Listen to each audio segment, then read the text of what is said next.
Eu tenho aqui duas pessoas que vão trazer para vocês algumas novidades na área dos mistérios.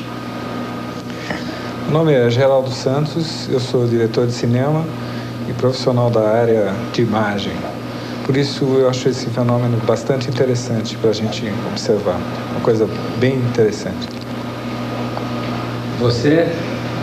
Meu nome é Max Berezowski, eu sou médico, formado em 1956 pela Universidade de São Paulo, e de lá para cá sempre pesquisando essas áreas que você também se interessa todo esse tempo em que nós estamos lado a lado, né? Área de parapsicologia, essa sensorial, sensibilidade das plantas e também há uns 15, 20 anos já a transcomunicação, tanto verbal, por som, como também por imagens. Hoje nós vamos falar de transcomunicação, Geraldo, é isso? Isso. E vamos exibir alguns exemplos dos fenômenos, viu, Lemão? Que foram captados não só em vídeo, em áudio, quanto em vídeo. Exato. Explica o que é isso primeiro para eles. É o fantasma que vem e entra dentro de um televisor, é isso? Não. Assim, a grosso modo. A grosso modo. O que ocorre é o seguinte, nós praticamente há 40 anos nós estamos recebendo imagens mais recentemente, mas principalmente imagens e sons de origem não determinada. Essas imagens entram nos equipamentos normais, nossos rádios, televisores e tal. Alguns pesquisadores, especialmente da Europa, eles descobriram esse fenômeno. Por acaso, a maior parte foi por acaso. O primeiro que descobriu, que é o Jungersson, é um sueco, ele acidentalmente estava fazendo uma gravação, ele era um técnico de som, um cineasta, assim como você, não é? Estava fazendo um teste de som de uns passarinhos e descobriu no meio dos passarinhos vozes humanas. Como ele estava sozinho no mato, não tinha ninguém perto, ele ficou muito curioso com isso. Não sabia a origem. Então ele foi fazendo uma série de experiências, tudo na década de 50, e descobriu que realmente vozes muito tênues e muito sussurradas, vamos chamar assim, entravam em fitas. Até que isso acabou chegando à televisão. Alguém não, exatamente o Klaus Schreiber, um alemão, ele fazia testes de vozes nos gravadores. Você tem isso gravado? Tenho gravado. Eu só queria explicar por que tem que ser gravado assim. Porque essas imagens, além de ser o sinal, quer dizer, a origem delas muito tênue, elas são muito rápidas. Elas são mais rápidas do que a vista é capaz de ver. Nós calculamos que a velocidade dessa imagem é de 1/60 de segundo, quer dizer, é 1 segundo dividido em 60. É muito rápido. Muito. A vista humana quase não percebe. Então, qual é a técnica que esse alemão Klaus Schreiber inventou? Ele filma, ele grava em vídeo a imagem do chuvisco e depois vai analisando essa imagem quadro a quadro até encontrar. Vamos mostrar. Vamos mostrar como é que é. Então, ele coloca uma câmera e fica filmando essa imagem, chuvisco. E fica filmando, é isso que tem, não tem imagem nenhuma, tem só chuvisco. Só chuvisco. Aí você pega essa imagem que você gravou, bota num gravador, desse que tem esse botãozinho aqui para... Um shutter. Para ir quadro a quadro, né? E vai lá e você vai olhando o chuvisco. Não deve ter imagem nenhuma, teoricamente, porque você filmou o chuvisco. Só que no meio do chuvisco você vai ver uma imagem como essa, por exemplo. Essa foi gravada na Alemanha. Né? Uma mulher. É uma mulher, sorrindo. Essa é uma outra técnica. Pois, mais avante, para evitar a questão de interferência, alguém dizer pode ser um sinal de televisão de outro país, alguma coisa assim, que é o que geralmente se fala, ele inventou a técnica de looping, quer dizer, ele bolou um sistema que, através de um receptor interno e externo, a câmera capta a própria imagem da televisão, forma uma espécie de espelhamento, como você pode ver, né? Sim. Isso cria um túnel de imagem. Esse túnel de imagem é uma coisa muito instável eletronicamente. Ele fica fazendo isso aqui. Olha, é verdade. Aí, Quem inventou esse processo, quem descobriu esse processo, foi esse alemão aqui, o Klaus Schreiber, que está mostrando ele na Alemanha, no estúdio dele, já falecido. Ele está aqui. O que ele está fazendo ali?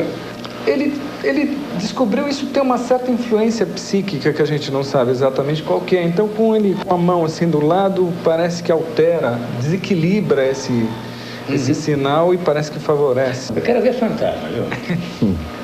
Bom, a gente não sabe o que é, na verdade. Se é fantasma, o que é. Sim. Existem muitas teorias, né? O que é isso? É um rosto. Então, isso é um rosto que ele captou na Alemanha. Nós estamos vendo aqui uma mancha e é um quadro parado. Quer dizer, essa imagem aqui entrou numa velocidade de 1/60 de segundo. Então, nós estamos vendo aqui parado, mas ela não é parada. Depois ela vai aumentando a definição. Isso aqui é um olho, nariz, aqui uma boca, aqui um olho, para quem ainda não se definiu. Exato. Então essa imagem foi captada assim. Foi captada assim. Dessa forma que Dessa forma que a gente falou, no looping. Essa imagem também foi captada assim. Ela começa muito desfocada. Olha, uma mulher. É uma mulher. Aqui a boca, os olhos, nariz. Isso são pessoas falecidas? Não sabe, ele não informou? Olha, nem sempre é relativo a pessoas falecidas. Na maior parte das vezes, a gente não consegue identificar nem a pessoa. Essa é perfeita, olha. Essa é de uma outra pesquisadora de Luxemburgo. É um casal que pesquisa isso há muitos anos. Esse aqui é um trecho que eles estavam gravando, chuvisco, não é? E no caso deles, as imagens, algumas aparecem em movimento e são um pouquinho mais longas. Essa tem quase 1 segundo de duração. E aparece uma pessoa, para mim, parece no mar. Isso aqui é como eles captaram, tá? Sim. Eu insisto mais uma vez que não é tão longo assim. Nós congelamos aqui para que seja fácil. Perceber. Porque é muito rápida a imagem, né? Essa é uma imagem que ficou famosa na Europa inteira, porque saiu em vários livros, que é muito controvertida, porque é um casal... Olha, só para relembrar vocês, essas imagens são captadas do nada. Você ligou o televisor, tem um chuvisco, você não está vendo nada, mas atrás do chuvisco existiam essas imagens. Esse é o nosso assunto de hoje, que é a transcomunicação. Vamos lá. Como eu estava dizendo, não é só gente morta, nem gente desconhecida. Aparecem coisas como essa que ninguém sabe o que é. O que é isso? Eu não sei, não tenho a menor ideia. Parece isso, por exemplo. Isso parece uma máscara. Uma máscara com o nariz, os olhos, uma boca aqui, ó. Enfim. Isso o próprio pesquisador classifica como máscara, porque ele não tem a menor ideia do que se trata, nem de onde é, porque inclusive não tem ambiente, veja, não tem um lugar que você possa identificar, não tem uma paisagem, não tem nada. Ele pode estar em qualquer lugar, ou seja lá o que for, né? Essa é uma imagem que eles conseguiram identificar, veja, é um quadro parado, é um detalhe de uma escultura de uma praça que tem na Alemanha. Então é o seguinte, nós até conversamos sobre isso. Você ter uma transmissão pirata de televisão em qualquer país é uma coisa tão cara, tão fora de propósito, que a menos que a pessoa tivesse um interesse fantástico, ela não ia conseguir construir algum sistema de transmissão pirata. Não tem sentido.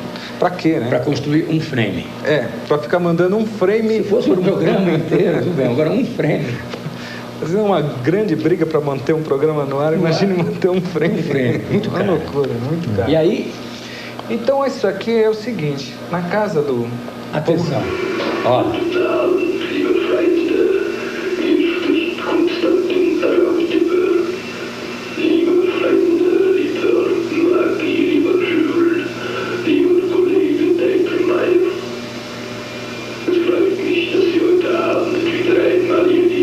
Isso é voz de fantasma. É voz de fantasma. Essa é uma voz do outro mundo mesmo, né?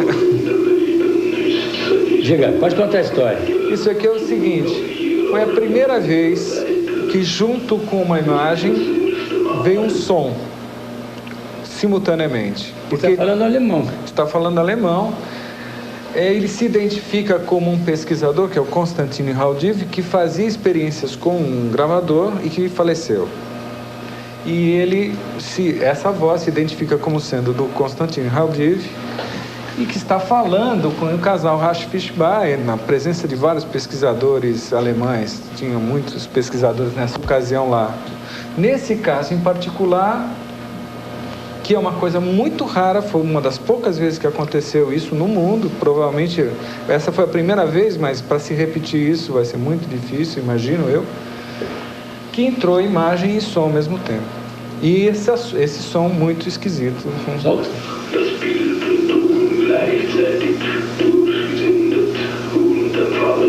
Alguém traduziu o que ele está dizendo? É um pouco difícil de você ter uma tradução completa, porque mesmo para os tradutores, essa voz muitas vezes não faz sentido.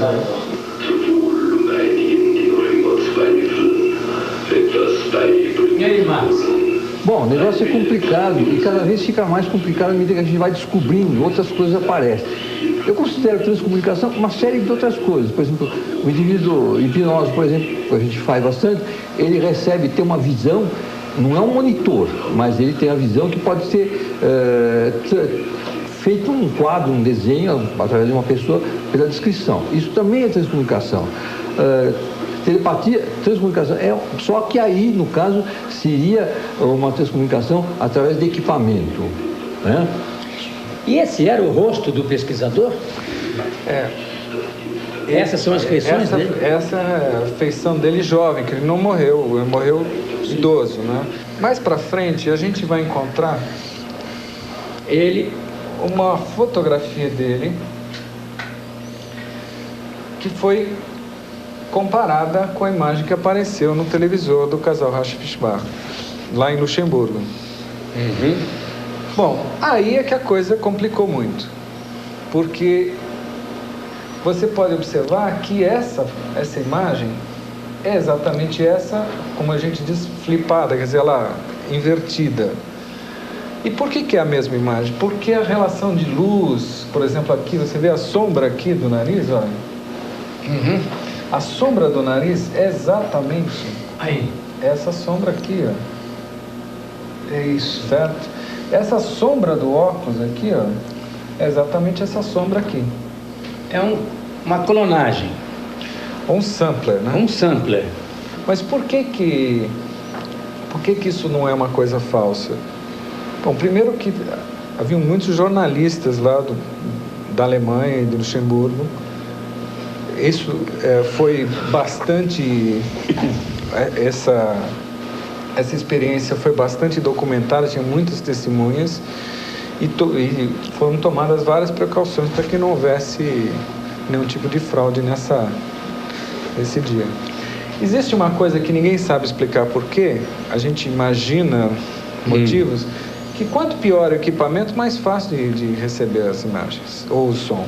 Essa é uma imagem que o Holmes recebeu agora em 92.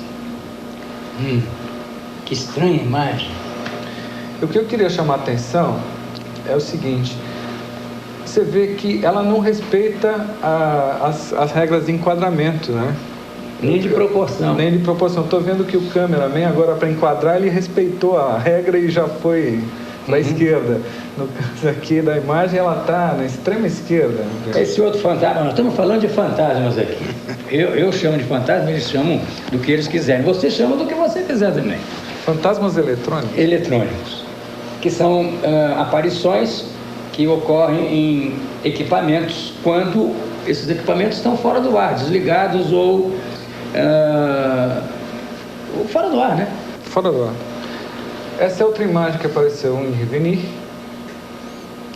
E ela é mais uma daquelas que me convencem de que isso é um sampler, porque ela é uma coisa muito esfumaçada, parece quase um desenho, né? Essa é outra imagem, esse aqui foi reconhecido, é um pesquisador também. Foi reconhecido? Reconhecido. Essa imagem...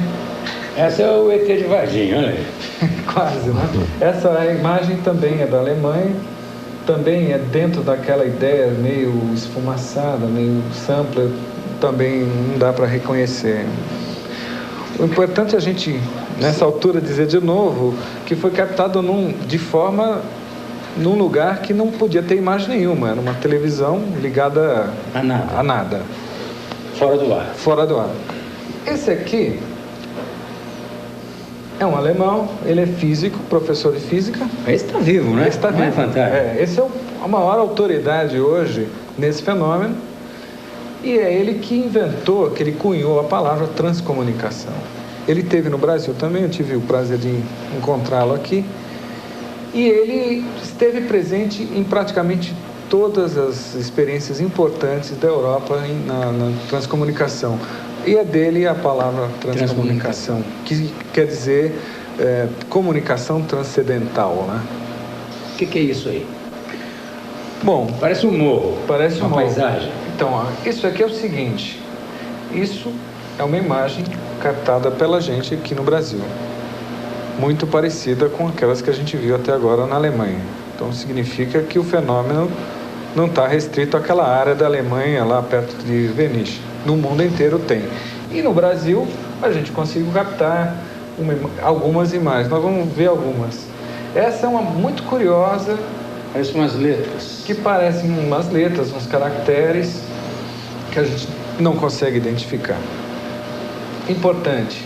Foi feito com o sistema looping. Então, quer dizer, não podia estar nada, não podia ter imagem nenhuma e tinha. Tá, pode avançar. Essa aqui é uma imagem. Começa a formar uma imagem. Esse aqui é mostrando como é que foi captado. Veja o terceiro frame da imagem. Então, uma imagem captada por nós também aqui no Brasil. Isso que nós estamos vendo aqui é porque, como o sistema é instável de looping, então você tem a imagem pulando estavelmente, né? Essa aqui eu não sei se o pessoal vai conseguir ver em casa, mas parece uma mulher numa enquadração nem um pouco ortodoxa, né? Você tem aqui o nariz, aqui a boca, alguma coisa que lembra os olhos e um pouco de cabelo aqui. Não estou sacando, não. Não sei. Mas... já saquei. Quando ela... Saquei. Aí. Aqui o nariz. O nariz, aqui a boca. Cabelo. Você já viu alguma enquadração aqui, assim? Não. Nunca viu, né? Não. Esse aqui também, veja, instabilidade, de repente, no meio daquele túnel, aparece um rosto. Também não identificado. Essa imagem captada pelo Dr. Max. Essa você captou. Fala dela, Max. Isso foi feito na minha casa. Sim.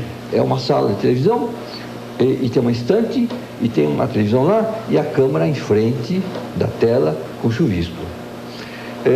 Antes de fazer a experiência que eu estava programando, houve uma discussão lá no local, uma pessoa da minha família, sobre uma coleção de livros do Freud que estava exatamente atrás ou do lado da televisão. Eu queria transportar isso lá para cima, que não se usava, e etc e tal. Discutiu. E aí eu vi assim, alguma coisa centelhando, e falei, vamos ver. E apareceu isso aqui. Com a formação, ele não mostrou, o Geraldo fez a edição, a formação como se fosse ectoplasma, sabe? Formando algumas imagens distorcidas, onde até que estabilizou aí, são 2 quadros e um divã, assim. Você está há muito tempo também trabalhando com isso, tá? Sim, mais de 20 anos, sim. Agora, o seu forte é hipnose. Mas é tudo interligado. Eu acho que tudo isso se passa numa dimensão, ou em várias dimensões, em que essas coisas se interligam. Então não dá para separar hipnose de transcomunicação, de ufologia e parapsicologia, não, sabe? As coisas são conectadas. Essa foi uma das primeiras fotos que eu fiz, depois de uma série de alternativas e tentativas. Então, eu não tinha câmera, eu pedi uma câmera, vieram me emprestar uma câmera, é antiga a câmera, e eu fiz várias, deixei encostado até que um dia o Geraldo chegou lá e falou, tem umas coisas que quer ver. Então ele mesmo identificou isso aqui, e nesses 10, 20 minutos, todas as fitas, em todos os frames praticamente tem uma imagem. É diferente desse processo aí. Isso aí parece um cachorro, né? Cachorro, né? Essa imagem foi captada por um grupo do Rio Grande do Sul, lá de Canoas, no Rio Grande do Sul. Essa imagem é muito intrigante. Ela foi captada em 1995, lá em Canoas, no Rio Grande do Sul, pelo esse grupo. E ela me parece uma coisa bastante... Olha os 3 chifrinhos aqui, que eu já vi isso em algum lugar, hein? Ela nos remete a algum lugar que tem sido muito comentado e muito polêmico. Acabei de fazer uma reportagem lá. E aqui você pode ver que tem alguma coisa relativa a alguma protuberância, algum chifre, pode parecer uma máscara. Me lembra muito uma descrição recente. Né? Isso é de 1995. E essa é a última. Senhores, vamos chegar para cá. Esse é um capítulo que envolve mistério na área das transcomunicações, que hoje é uma ciência nova ou uma palavra nova? Como exatamente. Você é um cineasta famoso, quer dizer, você tem a sua atividade de ganhar dinheiro com seriedade, não está aqui para fazer brincadeira. Exatamente. Você também. Muito menos. Muito menos. Até alguém aconselhou que não fizesse isso, não mostrasse, por causa da repercussão, mas eu acho que chegou o ponto de mostrar tudo que a gente tem colhido esses anos. Não, né, Max? Pois é. Isso é uma coisa interessante a gente falar também, que é a primeira vez que essas imagens são mostradas publicamente. Ninguém... As primeiras que vieram da Europa, obviamente, já foram mostradas em alguns lugares, mas essas captadas no Brasil é a primeira vez, é absolutamente inédita. Você quer, Geraldo, falar mais alguma coisa? Eu acho que seria bom que outras pessoas que tenham feito esse tipo de experiência e que tenham resultados procurassem contatos, né? Para que a gente possa estabelecer origem a qualquer interesse. E eu tenho quase certeza que a partir de hoje as pessoas vão pegar a sua câmerazinha de VHS, botar na frente do chiado e depois ir procurar frame a frame